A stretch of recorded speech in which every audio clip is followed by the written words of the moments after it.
Bismillahir-Rahman-ir-Rahim, in the name of Allah, the most gracious, the most merciful.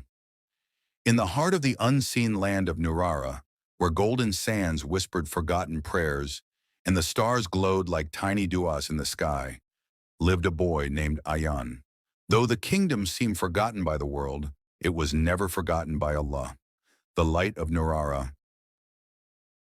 In the heart of the desert kingdom of Nurara, where golden dunes stretched as far as the eye could see and stars seemed close enough to touch, lived a boy named Ayan.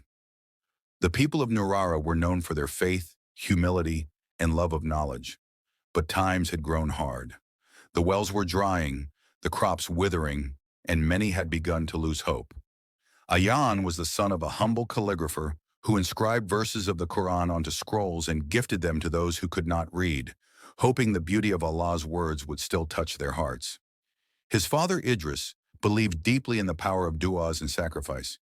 He often said, "Even in darkness, we carry the light of Allah within us." When Ayan was just 9, a terrible sandstorm swept through Nurara. It destroyed their small home and took his father's life. Left with nothing but a scroll his father had been working on, one that read, "Indeed, with hardship comes ease." Ayan and his mother, Salma, moved into a tiny shelter on the edge of the desert town of Rayyan. Salma made a living weaving baskets, while Ayan walked to the madrasa each day, barefoot under the blazing sun. He studied under old lanterns with cracked books and torn paper. But he was different. His eyes burned with a fire. He didn't just want to learn for himself. He wanted to revive Nurara, to bring back the light his father had always spoken of. At 14, Ayan began teaching younger children in the village under the shade of a fig tree. He didn't have much, but he gave everything. He recited Quran with such calm and strength that even elders sat quietly to listen.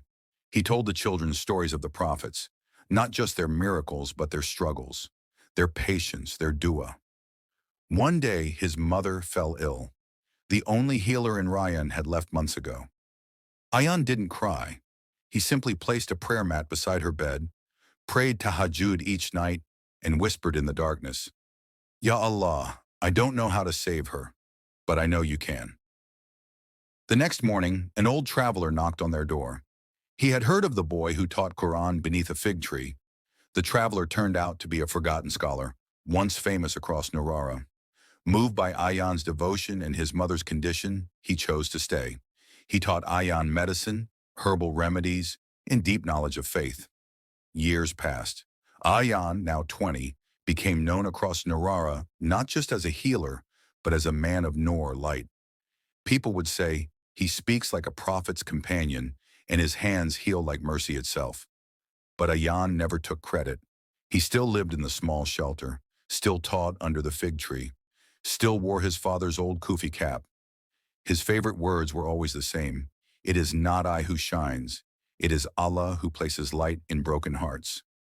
Eventually, Ayan founded a place he named Bait al-Nur, the House of Light. It was not just a madrasa, nor just a clinic. It was a sanctuary for anyone lost, hopeless, or broken. There, Ayan taught not just knowledge, but resilience, patience, faith, and love. And every wall of Bait al-Nur had the same verse inscribed on it in his father's beautiful calligraphy. "Indeed, with hardship comes ease." 5. Even when the world turns dark, hold fast to your faith. A single heart connected to Allah can light an entire city. The light of Nurara. Jazakallahu khair for watching.